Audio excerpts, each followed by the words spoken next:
Don't adjust your screens. This is a takeover. Donald Kendal back in the house. We are live, ladies and gentlemen. Is America quickly shifting from a nation of property owners to a nation of renters? In this episode, we're going to expose the growing forces behind the decline of home ownership, from skyrocketing prices to corporate consolidation of housing. How is this trend impacting society and the political landscape? Plus, we dive into another urgent emerging issue, the rise of central bank digital currencies and what that means for your financial freedom. We're going to be talking about all this and more on episode 502 of the In the Tank podcast.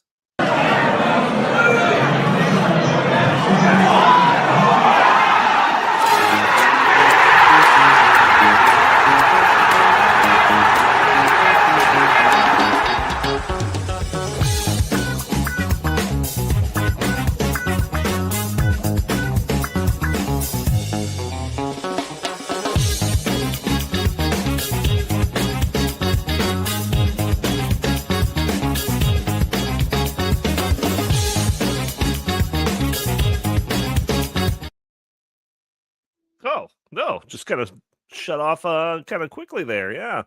Well, welcome to the In the Tank podcast. Today, I am your host, Donald Kendal. Please don't unsubscribe from this because you're looking for Linnea Lucan. She'll be back next week. This isn't a permanent change. We just hijacked the show. So this is a special episode. Linnea is off traveling. She's doing some pretty high-level, cool stuff that I'm sure they'll talk about maybe on tomorrow's Climate Realism show if you tune into that. And Jim is off gallivanting somewhere or another. So Justin Haskins and I are taking over the show. Justin, how are you doing today, good sir? Senior fellow at the Emerging Issues Center. It's been a while since you've been on the show. What's going on? I was doing well until I had to come on the show, and then just ruined my day. I'm also very sad because I don't know if you've heard the news, but big news coming out today. The Senate has voted to pull funding from PBS and NPR. Oh, so we are now one vote away from no more communist television and radio. It's almost happened, and I'm really sad about it, honestly. I mean, how will we live without whatever the hell they put on PBS because nobody watches it? How will we possibly live? Sesame I don't know. Street, right? Yeah, I mean, I don't know. Is that even still on? I have no idea. I mean, isn't there like 10,000 episodes of Sesame Street? Can't we just have kids watch reruns? The other thing that's amazing about that is, like, I was reading an article today about the funding and all this other stuff, and it's like the federal funding for this is like a tiny fraction of how much money they bring in. They bring in tons and tons of money from viewers like donors. you. Yeah, like people donate money. I don't know who these psychopaths are, but they donate money to PBS. And like they also get money from all sorts of other things. And so it's actually not that big of a deal, even for their budget. But oh my God, the media is just, they're going to be holding funeral processions for Big Bird in the streets. Oh, yeah. It's going to be, it's tragic. It's tragic, really. So, you know what? I think we should scrap all the other topics and just dedicate this hour to talking about Elmo and what have you. Yeah. But yeah, no, there's a ton going on. We've got a bunch of topics, as you can see by our cool graphic sidebar over to the side here. We're going to be talking about the Genius Act, CBDCs, ESG and the Corporate Sustainability Due Diligence Directive, and the idea of whether or not we're becoming a nation of renters. Because remember, in the future, you'll own nothing and you'll like it, right? seems like a threat almost. But before we get into any of those topics, Justin, I was kind of hesitant to bring this up because I just feel like this is going to just open up the floodgates to a whole lot of different things. But considering the news cycle and what's trending on Twitter, like, how are we not going to talk about the Epstein? Forget it, Donnie. You're out of your element. That's right. Despite what, Donald Trump wants us to talk about or wants us to not talk about, it almost would seem silly if we didn't at least address this a little bit. So before we get into, any of the other topics, before I get into the details of all of this, I should say, I want people to sound off in the comments. Fire in some comments, what you think about all of this Epstein stuff. Do you think that there's some sort of cover-up going on? Do you think that this is a hoax, some sort of nothing story? Do you think this is a distraction from more important things? I'm very curious of what you have to say about this Epstein story, because this one, especially if you're on Twitter, it just seems like we've become so tribal, not only just like left versus right, but even when it comes to like specific things. Justin, you and I have been in chat group texts with people that have very strong opinions about this. I don't know if maybe we and have not the strong ones that you opinions probably about think this. if you're watching. No, Not the probably ones you not. probably think. Yeah. So, but anyways, so Jeffrey Epstein, arrested 2019, federal charges for sex trafficking minors, has ties to some of the most powerful people in the world. Then just weeks later, supposedly kills himself in federal custody. Since then, the story has been a lightning rod for speculation, conspiracy, and, I think justified suspicion at the very least. This week, the saga took a weird turn when President Trump on Truth Social essentially told everyone to move on. He even said those obsessing over Epstein were playing into the Democrats' hands, and that he doesn't even want their support if they're so fixated on this Epstein stuff. So what's going on here? Is there really nothing to see? Is there some sort of cover-up? Is it more complicated than what it seems like on the surface? So before I get your comments on this, Justin, I don't want to really spend a whole lot of time on this because we do have some other very important stuff to talk about. I do want to go through just like some little bullet points of this saga, because it's the idea that a group of elites conspire, partake in horrendous acts, and then get away with it. It's antithetical to justice, the rule of law, all of that sort of stuff. And the idea that we have people in power that are finally the people that are in a position to expose and bring this corrupt and disgusting people to justice is unique and fleeting. And it would be incredibly cathartic if some of these people were marched in handcuffs, right? So the idea that the political elites are partaking in disgusting acts like these alleged in these conspiracies has been a thing for decades at this point. In 2008, Epstein had the sweetheart deal where he was convicted on underage prostitution charges. Instead of having the book thrown at him, he got a pretty lenient plea deal. There's all the flight log stuff showing very powerful people taking Epstein's private jet to the island. That Ghislaine Maxwell was arrested with Epstein back in 2019. She was convicted in 2021 for trafficking minors to, I don't know, nobody, apparently. During Epstein's death in federal custody, there was broken cameras, sleeping guards, a whole lot of stuff that just kind of made that seem like kind of a weird story.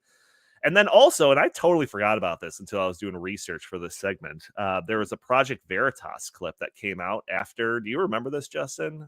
Project Veritas clip after the arrest, where ABC's Amy Robach complained that they had this huge story about Epstein years ago, and that she was pressured by Buckingham Palace and the ABC studio to squash the story. So this is just scratching the surface. I mean, we could do an hour on just the Epstein conspiracy if we wanted to. But what makes it all worse to me, Justin, is that we had like people like Kash Patel going around prior to the election talking about how the Epstein files need to be released day one when he got into office. And they even made a big deal out of like releasing those phase one binders to all of those, what are they, like conservative influencers or whatever they called them a few months ago. But now nothing to see here. Go away. Stop asking. So, Justin, what's your thought on this? Well, I think the biggest, I think there's so much we don't know. What I'd like to do is start with something that we absolutely know for sure, and that is none of this makes any sense. It's Right. all nonsensical. Like no matter what theory you think is going on, the recent reaction to the way that they've handled this in the Trump administration makes no sense. Like it just none of it makes any sense. I suppose you could say it makes sense if Donald Trump is somehow implicated or some top level person in the administration is implicated and they're all just trying to sweep it under the rug. But really, when you think about it, that doesn't make any sense because Democrats had this under the Biden administration. They had this information for years. Yeah. Does anyone really believe that if there was something even remotely damaging to a Republican in there, that wouldn't have found its way out? Like, of course it would have. I mean, literally, they were inventing conspiracy theories to get rid of Donald Trump. They were trying to put him in jail for crimes that no one had ever been prosecuted for in history. So, of course, if there was something in there, they would go after Trump. They would go after Trump, people tied to Trump during the election. At the very least, they would have done that to hurt him. So, I mean, that makes no sense. The idea that they opened it up and then they just didn't find anything. Okay, maybe that's the case, but then why not just release everything then? I mean, what? And why call everybody stupid for saying this doesn't make any sense? Why release a videotape of the prison, the floor where Epstein was being kept, where he supposedly killed himself, and say that this helps, prove the theory that he did actually kill himself when the video doesn't actually show Epstein's cell? Why say that the video proves it when the video's missing a minute? And they knew the video was missing a minute. And say that, well, there's no way that anyone came in there and killed him. Why? There's a minute missing. We don't know. And it doesn't show his cell anyway. Why would they do that? Why would they produce binders and blindside a bunch of influencers at the White House? Did not know when they went to the White House that this was going to happen to them. Give them these binders, call them the Epstein files, and then send them off into the media when there's nothing in them. Like, no matter what theory you believe here is going, none of this makes any sense. So at bare minimum, I think what we can say very clearly is that the way the Trump administration has handled this from beginning to end in the second term has been catastrophic.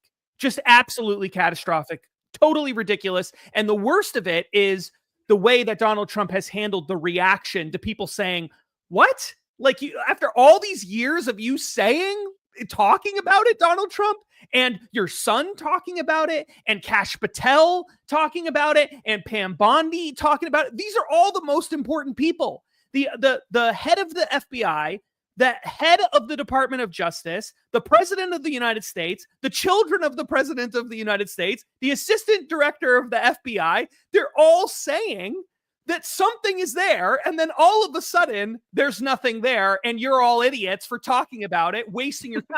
Oh, and by the way, it's a Democrat conspiracy theory now, suddenly. Right. Like, this is the worst handling. I truly, I don't want to be too, I'm being really critical of Trump. I know that, but it's like, I cannot think of a president shooting himself in the foot worse than this. Now, is it fatal? Is this going to somehow take down? No, of course not. But it is really stupid. Like, it is a really, really stupid strategy.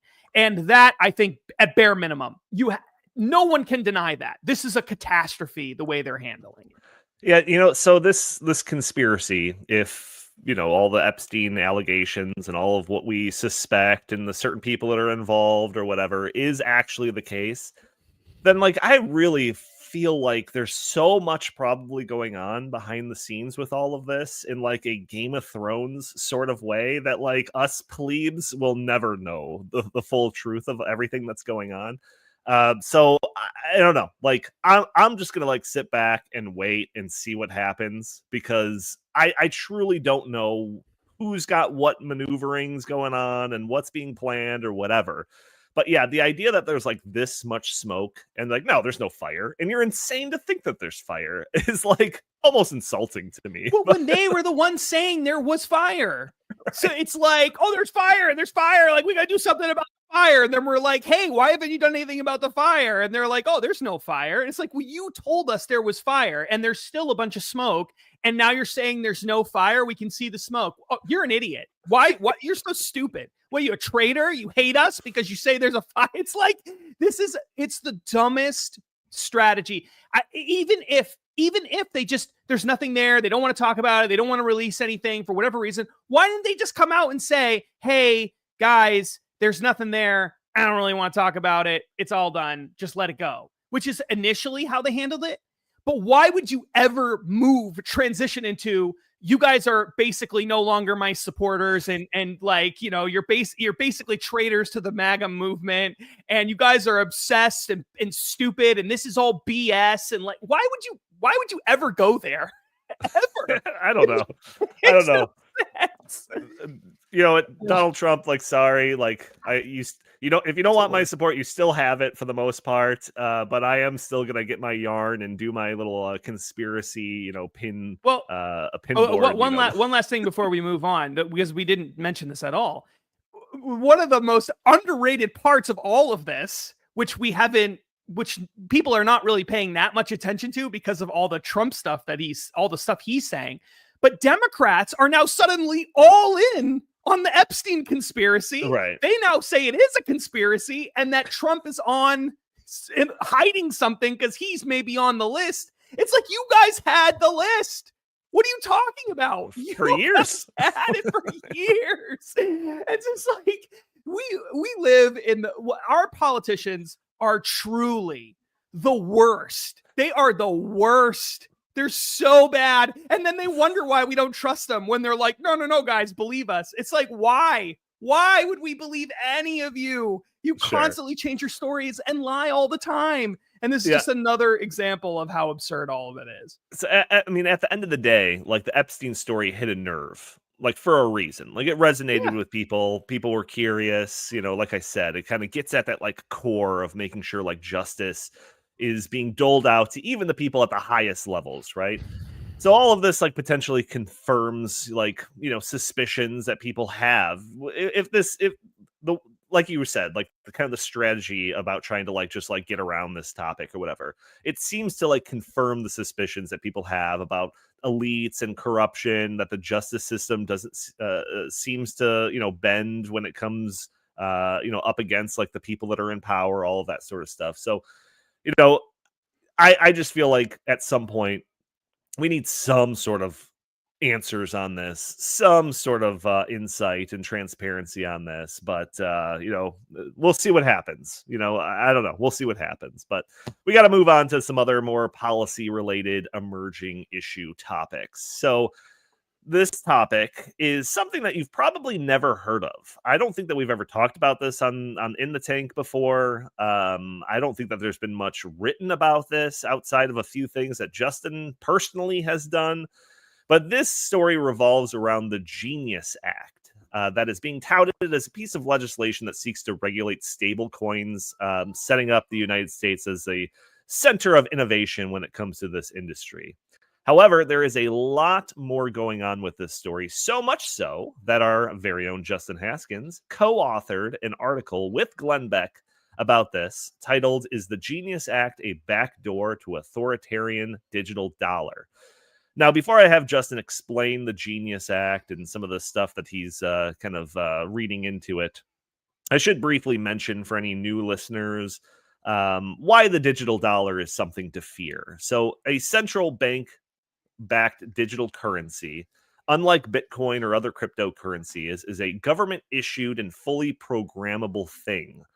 This means that every transaction could be tracked, frozen, or even blocked in real time. If the wrong political party is in power, or even the wrong bureaucrat, your money could be turned off at the push of a button for any political reason, whether it's combating climate change, trying to fight back against gun violence, social justice, anything, really. And this isn't theoretical. We've seen similar tactics already used in countries around the world, including places like China or even Canada during those infamous trucker protests. So a CBDC isn't just digital, it's controllable, and that is where the danger lies. So we were actually really highlighting these threats of the CBDC for a while, especially during the Biden administration, where we were doing some work on this specifically. But then when Donald Trump came into office, it was like, all right, well, it seems like this is going to be dead in the water for at least the next 4 years. Then enter the Genius Act, which again, just from when you're reading like the description on like, congress.gov or whatever, it seems like a pretty innocuous thing. It's like stable coins, cryptocurrency regulations, like whatever. But then Justin calls me up on the phone and explains to me why this could be a backdoor towards something resembling a CBDC. Justin, care to explain what's under the hood of the Genius Act? Right. So that the center of the Genius Act is the idea of stable coins. Stable coins are blockchain based kind of cryptocurrency that is tied to something that's stable. That's why they're called stable coins. So they're pegged usually, well, the ones that we're concerned about with this piece of legislation are pegged to the dollar. Okay. So essentially the way it would work is you could take dollars and you could turn them into a stable coin that is worth, one stable coin is worth $1. Doesn't necessarily have to be that way, but that's the way a lot of them work. So Tether is a really famous stable coin, widely used. Another one is USDC coin. These things are coins that have been used now hundreds of billions of dollars and people are using it all over the world. And essentially, like I said, it's a way of using dollars on cryptocurrency platforms and payment processing systems and things like that without actually having to use physical dollars or even digital dollars. Now, why would you want to have anything like this? Well, because if the way the banking system works today, if you want to transfer money to somebody else, it doesn't happen instantaneously, especially if you want to do it across borders or things like that. If you want to move money around between accounts, it takes time. There's processing time. There's all of these different international systems like SWIFT and other things that dollars have to run through. So the banking system is still, obviously moves a lot faster than it used to, but it's still pretty cumbersome compared to cryptocurrencies. Cryptocurrencies, you can just send to people almost instantaneously. They get it. So the advantage is if you want to move money quickly, you can move money quickly and securely using stable coins. So a lot of people already use stable coins, but the problem with stable coins is that they're not really historically regulated very closely or at all in a lot of places. And we all sort of just, the people who use it kind of just trust that the companies that are managing these stable coins, actually the issuers of them, actually have in their reserves, in their vaults, enough money, dollars, to back the stable coins that they put out into the universe. Now, they claim that they do, but do we know for sure that they do? What happens if everybody suddenly wants to turn in their USDC coin and they want to put it back into dollars again? Do we know that they'll be able to get their money back? This has been a real concern. So there's a lot of advantages to using stablecoins, but there's also some downsides to it. So the purpose of the Genius Act is to try to make these stable coins, put the government stamp of approval on them and say, yeah, we're going to regulate them. We're going to make sure that they're safe. And we're going to require that stablecoin issuers have a 1-to-1 reserve ratio for their stablecoin, so that for everyone, USDC coin out there in the world, they have $1, so that they're not running. So there's never a situation where there's a run on USDC coin and you can't get your money back. That's how this is being sold. So it's going to make stable coins more attractive and more stable. And you're going to, consumers and institutions especially, who otherwise might have stayed away from them because of the risks. How do we know we'll get our money back? How do we know these companies are reliable? Now they don't need to worry about that if this bill goes into effect. It hasn't been signed into law yet. So that's what the Genius Act is trying to do. So all of that sounds like, well, I don't know. What's the problem with that? The problem with that is there's a couple of things.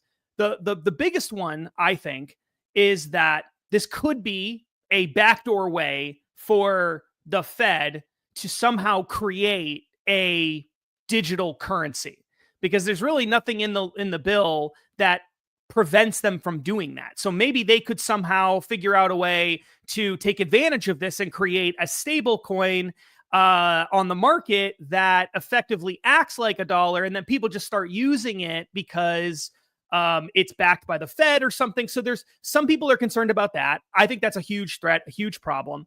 I said that this was the biggest problem. Actually, take that back. I think the biggest problem is the corporate aspect of it. Essentially, what this does is create a corporate dollar. Okay, it's corporate. It's a private currency, and some libertarian types really like that idea.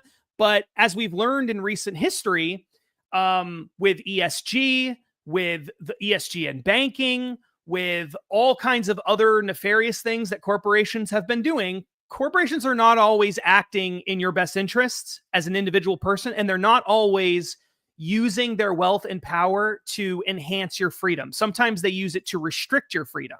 And so one of the big concerns with the Genius Act is, by putting the government stamp of approval on this thing without building any protections in it for individual liberty, makes stablecoins really attractive for people and institutions to start using and spreading all over the world and creating more and more and more of them, and people become more dependent on them.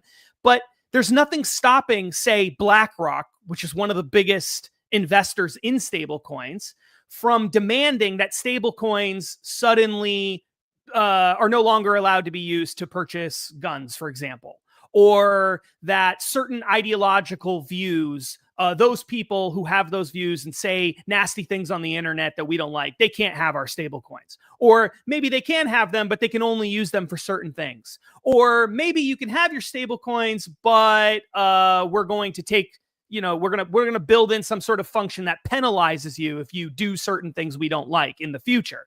There's all kinds of really sort of nasty, bad, liberty killing aspects to this that could be built into it. And many, I shouldn't say all, but many of the major investors in these technologies are pro ESG people. They are people who have tried to do that kind of thing in other parts of the economy before. So why, if you're going to do this and you're going to put the government stamp of approval on it and say, no, everybody, you can trust these stable coins, you can trust them, then why not just put something in the bill that says, but you can't use stable coins, issuers, this is a rule for issuers. You can't use stable coins as a way of controlling people's behavior. They just have to be used as a free market, way to pay for things. But you can't build any sort of special rules into them that limit people's liberties or free speech or anything like that. Why not just put that in the bill? Why not just put that in the law? They didn't put that in the law, and now you've opened the door to, if these things become really, really popular with institutions and everybody starts using them, then there's really you'll find yourself in a situation someday, potentially, where ESG-like social credit scoring mechanisms are built into it. And by then they'll be so big and so influential and so popular that in effect, people's behavior will be controlled by this. And maybe there'll be some other alternative that you could use or whatever, but maybe those things are not popular, or maybe they're not as good for some reason, or maybe institutions don't like them and don't accept them, et cetera, et cetera, et cetera. So it's not hard to imagine a scenario where this becomes a really, really, really big problem. And the solution would have been very, very easy. Just build protections for individual liberty into the law. And even though Republicans are the ones pushing for this the hardest, they didn't do that. And it makes absolutely no sense at all. And I just want to say one more thing because I know I've been talking forever about it, but there's a libertarian argument in favor of this. And it's basically let the free market work and just get out of the way and let, if some companies want to put stable coins out there that discriminate against conservatives or liberals or whatever, that's fine, because some other company could come out and make a stable coin that doesn't do that. And then, you just go where the good stable coins are. This is like the libertarian argument. The problem is a truly libertarian position on this would be that the federal government does not get involved at all. They don't put their stamp of approval on it. They don't regulate it. They don't say, oh, you have to have a 1-to-1 reserve ratio. The risks of stablecoins should be built into the stable. That should be part of the decision-making process for whether you use them or not. In a truly libertarian system, you wouldn't have the government saying, we're going to back these stablecoins over here, but we're not necessarily going to put our stamp of approval on other kinds of cryptocurrencies or other things. That is not how a free market works. So I really, really think that this potentially could be a disaster in the long run. Not in the immediate term, because as long as Trump is in power, this probably is not going to happen. The regulators are not going to allow that to happen. But if a Joe Biden type comes back into the White House, or whoever was running the White House when he was there, bumbling around, you could have this be a vehicle, a public-private partnership type thing, where you've got the left controlling people's speech and behaviors and limiting access to guns and all kinds of other things that people on the right would be totally opposed to. And so that's the real threat danger here. Yeah, and this piece of legislation is actually moving through Congress pretty fast at this point. Donald Trump posted about the importance of this bill earlier this week. The legislation went up for some sort of preliminary vote, I think on Tuesday, but failed because several members of the House Freedom Caucus voted against it. And they sent you that article. They were sounding some fears that this could lead to some sort of CBDC sort of situation. So very similar to the warning that you and Glenn put out there. The latest I had on this, when I was just preparing some notes right before we went live, I got from Axios, is that members of the House Freedom Caucus were huddled in Speaker Mike Johnson's office for a while before signaling that they would change their vote and support the legislation. So I don't know whether that means that the fears were dispelled, whether they caved, whether additional language was added to the legislation to alleviate their concerns. I don't know. But supposedly there's another vote happening today. Could be happening right now for all I know. Justin, any insight into that little closed door meeting or anything else that's going specifically with this legislation right now? I don't know what was promised to them to get them to feel better about it. But my concern is that the things that they talked about, from what I could tell, were not exactly, they dealt more with the first issue I brought up, but not the second issue. So they're concerned about this being used somehow to create a true central bank digital currency. But they're not necessarily focused on, we need to build in individual liberties into the, protection for individual liberties into the bill, so that when corporations use it or create these things, they can't use it to punish people either. That did not seem to be one of their issues, at least as from the reporting that I saw, that was the case. So whatever they negotiated, I'm guessing, had something to do with CBDCs and less to do with whether this will empower corporations someday to use these digital currencies as a tool to, change society. And that's really, for me, the thing I'm most worried about, because there are no constitutional protections from a corporation doing that. And if just all of the financial infrastructure suddenly becomes built on this superior product that is better than traditional banking, and the government has put its stamp of approval on it, and there's no protections for individual liberty, that get in the right context, these big corporations will use that power to appease whoever happens to be in the White House to do whatever it is that person wants. And we've seen that with the banking system already with ESG and these same kinds of people. And so if I didn't trust BlackRock 2 years ago or a year ago or last week, when it comes to ESG and banking and the financial system and Wall Street and how they've been using it for big corporations to tie money to what big corporations do and how that impacts society, why would I trust them to be in charge of a whole new currency? It doesn't make any sense at all. And again, it could have easily been fixed. And as far as I know, that has not happened. So we're going to see what occurs moving forward. But so far, it really does not look very good. Yeah, no doubt about that. And this is kind of why we developed this Emerging Issues Center at the Heartland Institute, so that we could stay on top of issues like this. Because, even CBDCs in general, like maybe you've heard little snippets about there. I think a lot of our reoccurring guests in the chat understand it because they probably seen our stuff, listened to us talk about this sort of thing. And yeah, that idea is, I see one comment on there. You've been cut off from buying more pizza this month. You've used up your allotment. Uh, like that, or this idea that I know I've covered on this show in years past. So this idea that like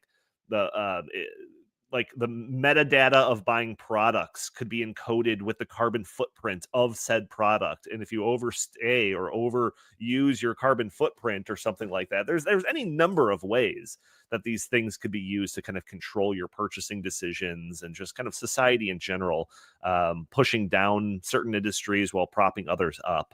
So the threat of this sort of thing, I don't really even think can be overstated. But based on what we're just talking about and the new developments with all of this, I predict that we're going to be talking more and more about CBDCs and the threat of digital currencies, government-backed digital currencies, in the months and years to come. Let's move on, though. So this story, I think we can blaze through pretty quickly here. We're going to be talking about CSDDD, Corporate Sustainability Due Diligence Directive. We've been talking about this topic for years. This is essentially ESG, the corporate social credit score that incentivizes so-called woke and social, environmental, and politically conscious actions by companies. The back door, we've always referred to it as like a back door towards collectivist actions using corporate and financial power as opposed to government power. CSDDD, the Corporate Sustainability Due Diligence Directive, is the mandated version of ESG in the European Union, but it is written in a way, and we don't have to go through all the specifics. I think a lot of people here are familiar with us enough based on our work. It's written in a way that would enforce this sort of backdoor collectivism on a global scale. Anyone that's doing business in Europe, anyone that's upstream, downstream in the supply chain of doing business in Europe would basically be forced to do this kind of ESG sort of scheme. So we've been exposing and fighting against this for years, as I said, and now, Justin, we can finally take some solace in the fact that there might be some pushback happening at the highest levels of government. So, Justin, you care to explain this exciting development in the ESG/CSDDD story? Within the last year, there has been movement in Congress, in the House and the Senate, sort of sounding the alarm on this.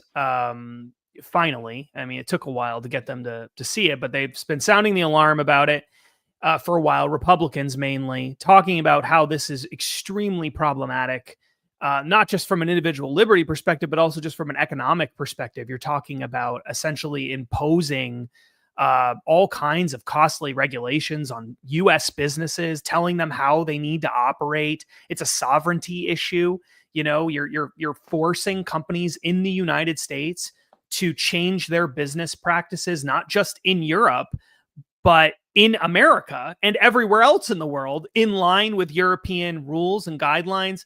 So there's a sovereignty issue here. There's a huge regulatory cost issue. And so we've seen members of Congress in the House and the Senate start to produce letters and push back against this. But most recently, the sort of biggest news, because we've known for a while that in order to really solve this problem, you would need to have a president working with Congress to fight back against this. The simplest way to fight back against it is through trade agreements and through trade negotiations. And basically say to the European Union, hey, you're not going to do this to us, because if you do this to us, then we're just going to, slap a massive tariff on you, and we're going to destroy your economy, basically, because you're dependent on us for all sorts of things. And we're not going to allow you to do this to us. And we have not had a president, obviously, in the last 4 years, up until Donald Trump, that was willing to do that. In fact, Joe Biden and those people, they love this kind of thing. They want more globalism, and they love the European Union. And so they're all in on it. But we knew about 3 or 4 months ago, we found out that some of the top Trump officials coming into the White House at that time were opposed to this, including Jameson Greer, who's one of the sort of the head U.S. trade guy in the Trump administration, Howard Lutnick, the Secretary of Commerce. They came out and they basically said, we're going to push back against this. We don't like this. We're going to push back against it. But politicians say things all the time. Administration officials say things all the time. They don't necessarily do it. Well, now we have recent reporting that indicates that, yes, there is evidence now. We have reports from inside the White House that in the trade negotiations with the European Union, this is one of the big items that's being dealt with. They're going to the European Union and they're saying, look, you are going to change this. You are not going to impose the rules, at least not the way they're written now, on U.S. businesses, or you're going to pay the price for it. So that's a really, really, really positive sign, because that's basically the only way to fix the issue in the short term.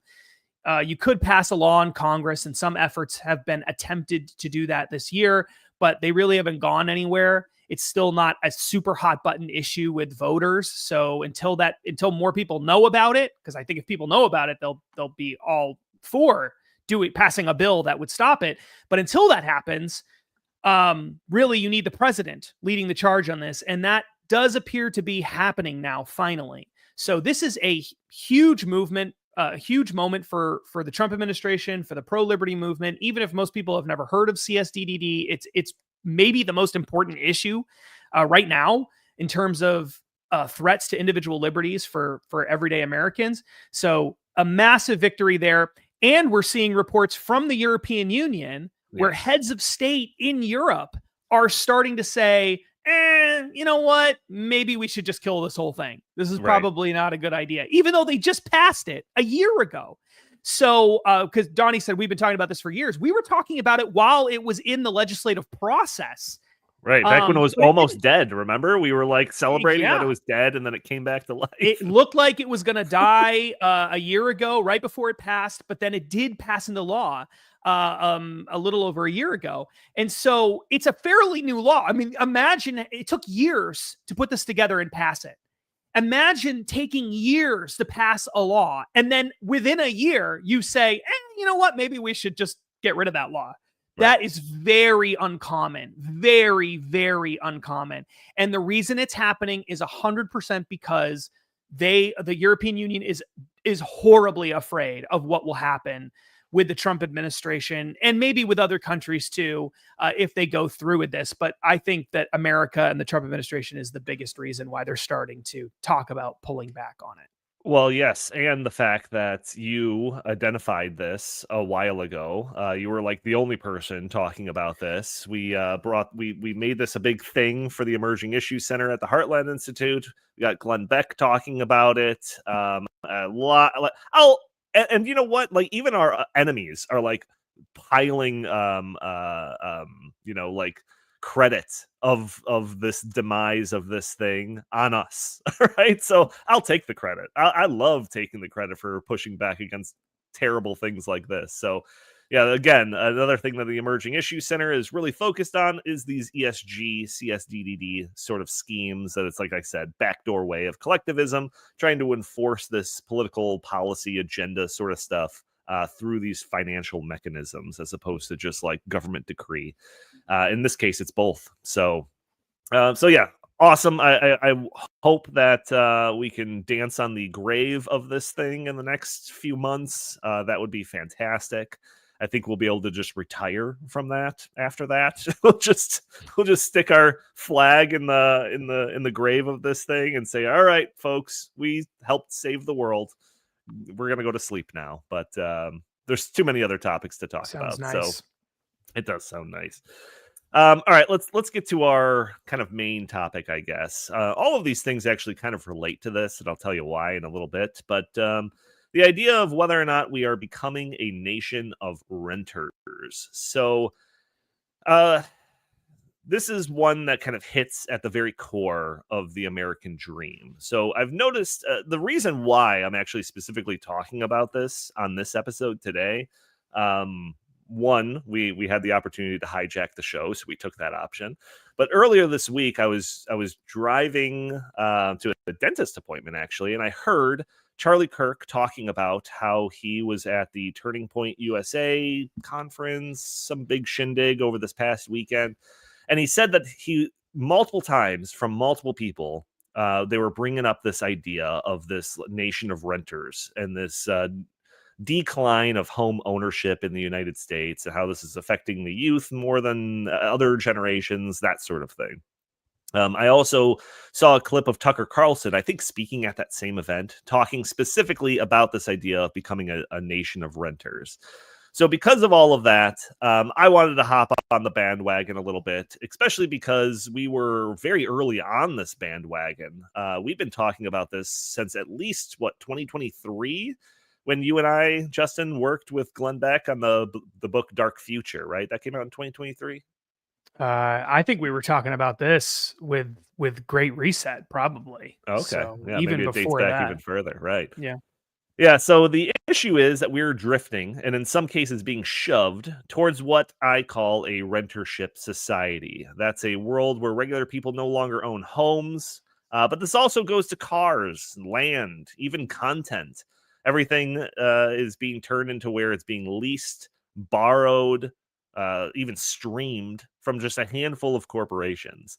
And I believe that's going to have profoundly negative effects on society. This is an economic issue. It's a psychological issue. It's a cultural issue. It's even a spiritual issue. Ownership represents a financial milestone. It's a form of stability, autonomy, and dignity. You take all of that away and you create a society that's rootless and dependent and far easier to control. So, to be clear, I think that there are two main forces driving this trend. One is technological, things like the subscription model, digital platforms, even artificial intelligence, so-called sharing economy, all of that. The other is ideologically driven from like a global perspective. This is driven by international groups like the World Economic Forum, the United Nations, who are using buzzwords like sustainability and equity and even climate justice to justify a future where you will own nothing and you'll be happy, right? So there's a couple of ways that we can approach this. One is from like the technological and kind of corporate force that's kind of pushing society in this direction. So the internet version of this story is that companies like BlackRock are buying up homes in huge quantities. This is nearly true. BlackRock does invest in companies that do this, but BlackRock itself doesn't. They actually have like a disclaimer webpage that specifically talks about like this misnomer that like they're the ones that are buying these houses in mass, when in actuality it's places like Blackstone. I understand the confusion. And Invitation Homes. They are corporations that do this, buying up massive amounts of homes just to turn them into rental properties. So these companies own millions of homes and apartment complexes. These corporations often outbid individual buyers, especially in the starter home market, driving up prices.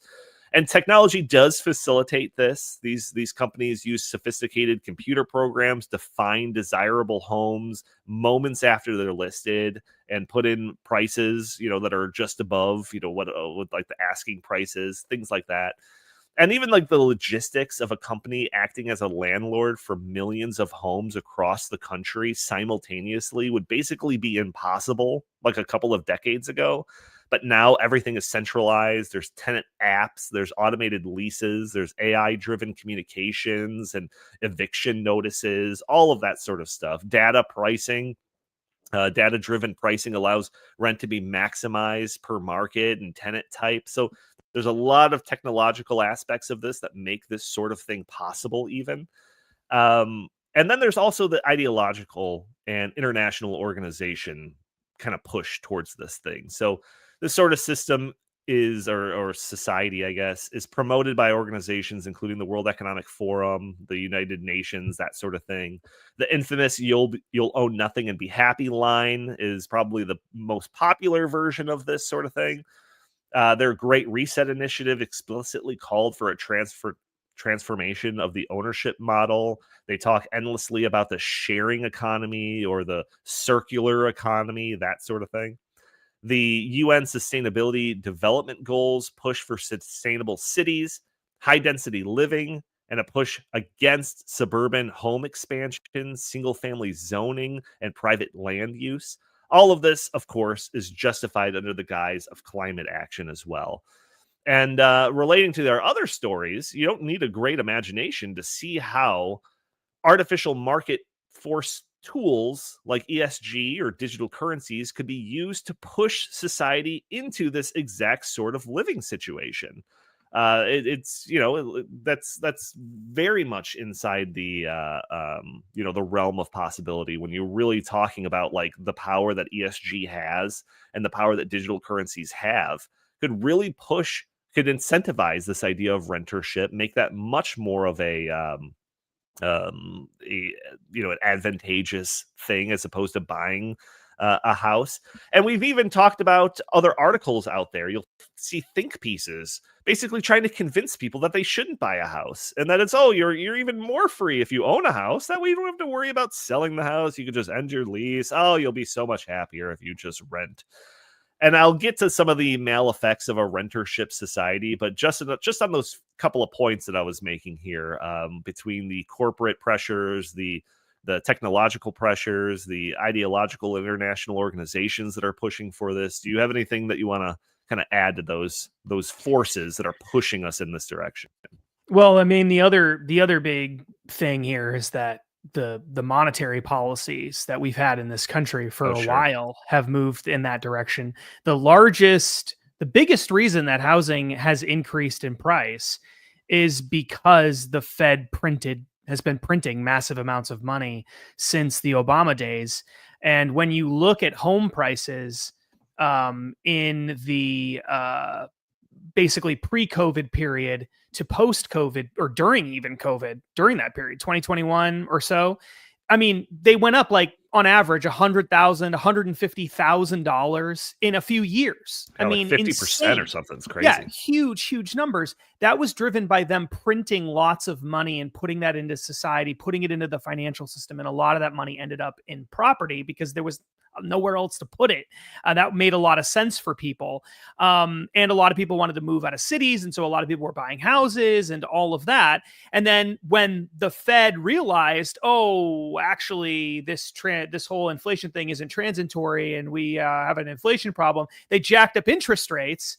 And interest rates also contributed to the issue because then nobody wanted to sell their house because they would then have to go buy a house for a much higher interest rate and their payment would be a lot higher. And so people who want to sell their homes are just sitting on their homes because they don't want to buy another home at an interest rate that's 2 to maybe 3 times even what they paid.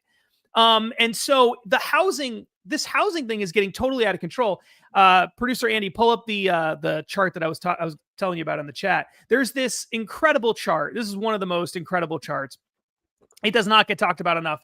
This is the home price, the average home price in America related to the median household income. Okay. So essentially what this is showing is how much income do you have to make in how many years of salary do you have to earn to, pay for your house if you put every single dollar toward it, right? So it gives you a sense of how much homes are costing relative to how much people are making.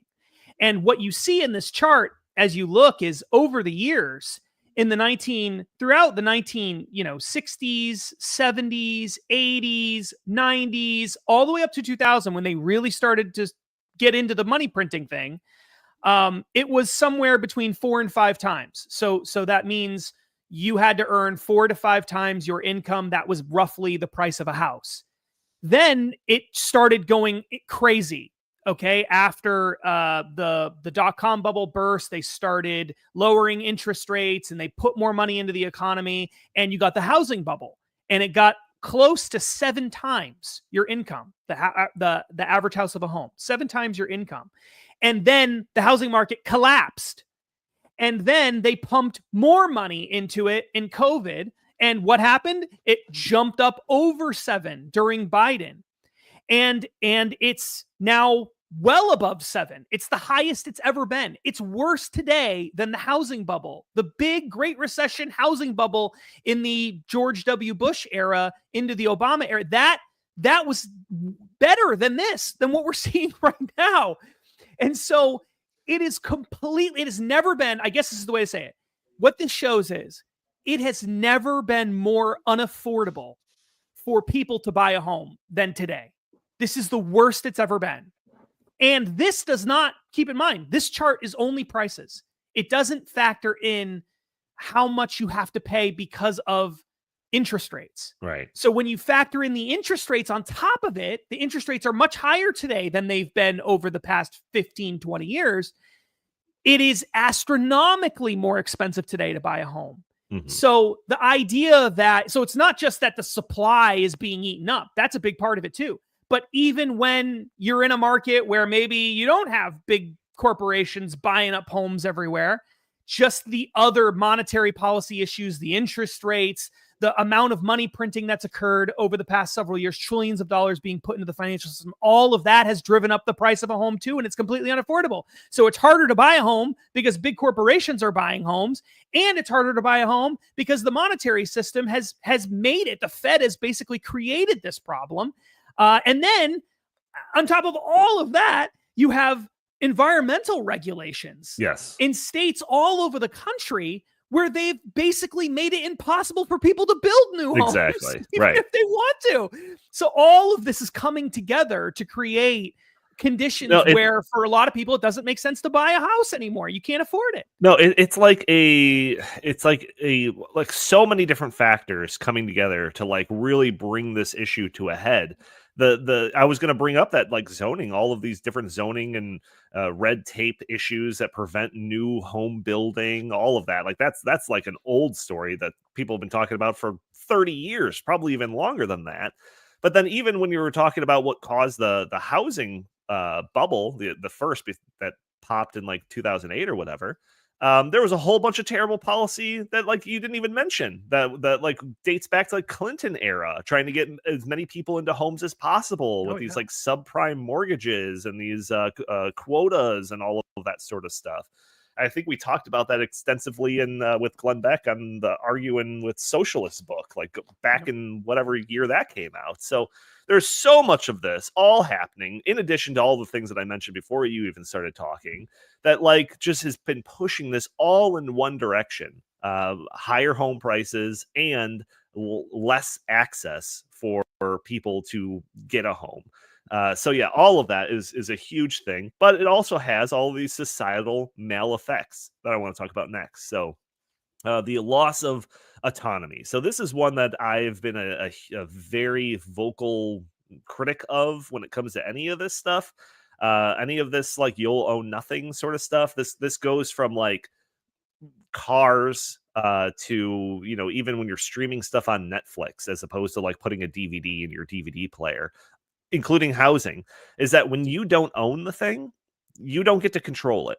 Somebody else does. They make the rules. I've been saying this for years, right? So there's some scene. We'll just take it at the least important out of all of the topics that I'm talking about. There's some scene in a movie or a TV show that's considered offensive.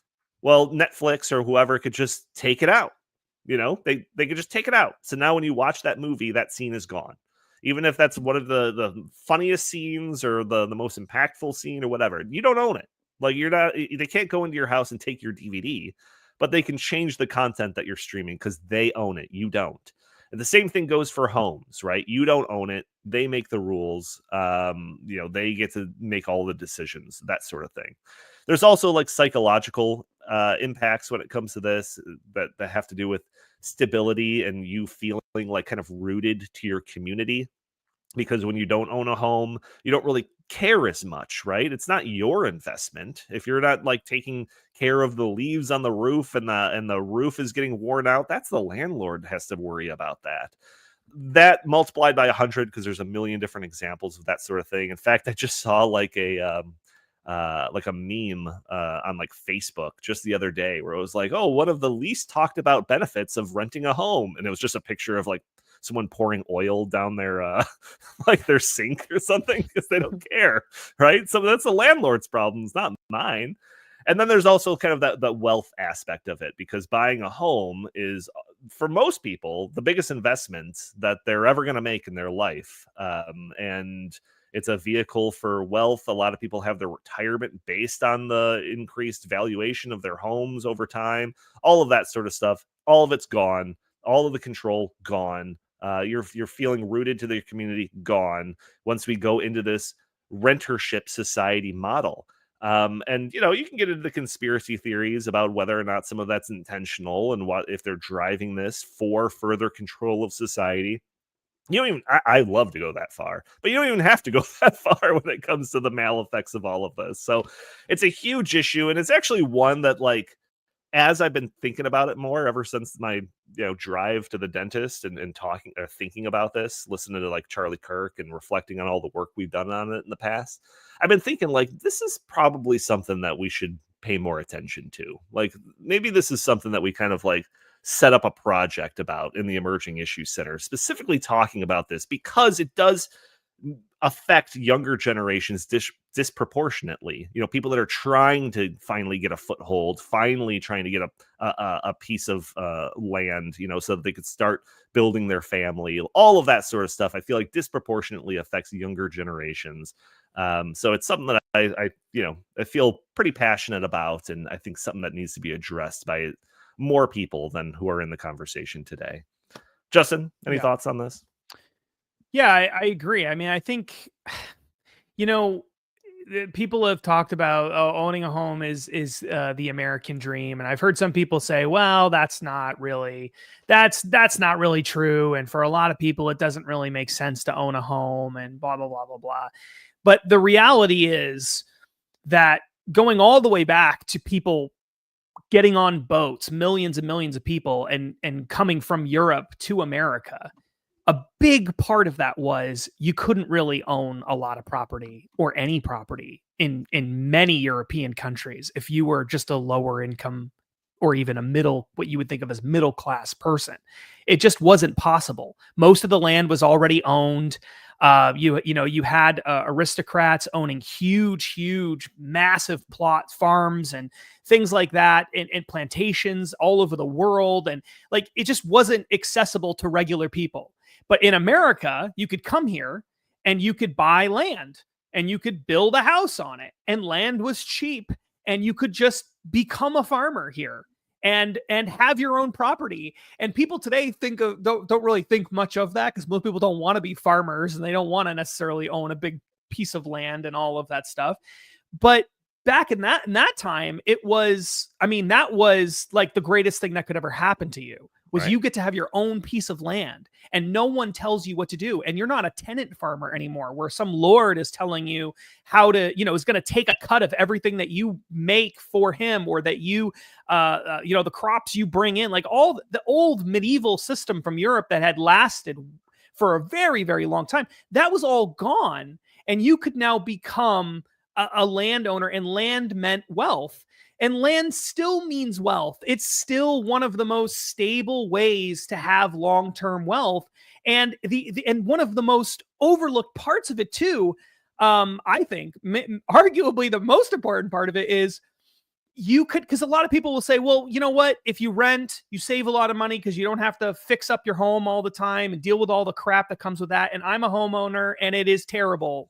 Sometimes you do have to spend a lot of money fixing things up, and it's a big pain, and I get it, right? But one of the biggest advantages is a lot of people who rent, they don't actually just take the excess money and then they save it and then they build this giant portfolio and then they're millionaires in 20 years. What they do is they spend it. And the thing about wealth in a home is it's really hard to spend the wealth that's tied up into your house. So it's like a savings account that you can't touch for retirement. And it grows in value over time just by the very nature of a home becoming more valuable. And so it's a really, really good way. It's really hard to mess it up if you buy a home and you live in it for 20 or 30 years, you will make money on that home in the vast majority of cases. Right. And you'll be able to use it as a retirement, basically as a way to retire later on. And so it is so important for reasons related to liberty, for wealth building, for retirement, for all of these things. And it is rapidly dying. I would say slowly dying, but it's not. It's rapidly dying. And just last point, this opens the door. And this is something that I think free market people need to be very concerned about. A whole generation of people feel like they can't buy a house. Right. And they feel like the system is rigged against them and that their parents had it better than that they did.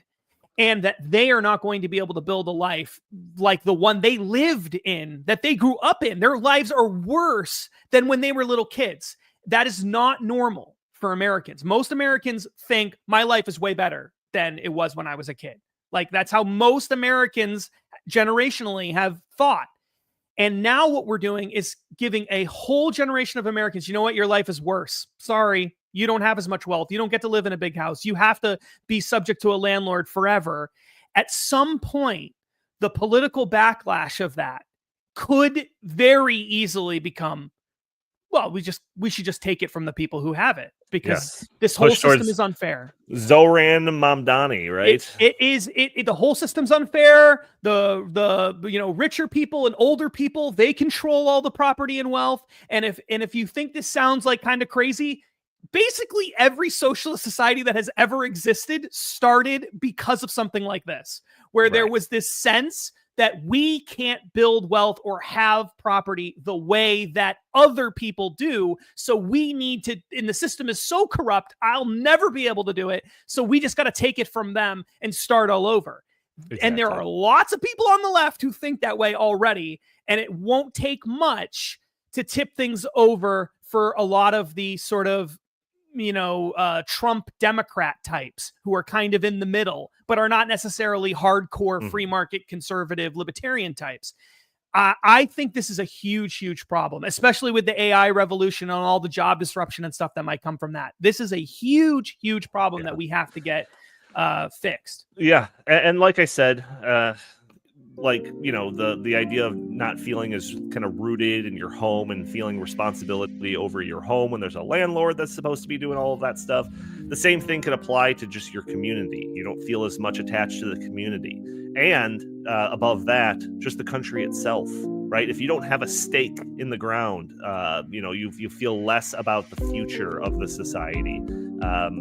All of this, very important stuff. It's like I said, emerging issues I think we're going to be paying more attention to, all of this sorts of stuff. So definitely be keep an eye if you're interested in this. Keep an eye on this show where these topics are discussed on a weekly basis. Same time, Thursdays at noon Central Time. You can go to heartland.org and find a whole bunch of the work that we're doing at the Emerging Issues Center right there. Justin, where can the fine people find you? You can go to X and basically every other social media platform and find me at Justin T. Haskins. Fantastic. I want to thank everyone for joining us for this episode. If you like the show, please subscribe, write a review for us on iTunes. That would be greatly appreciated. You can, like I said, you could find us on all of the different places.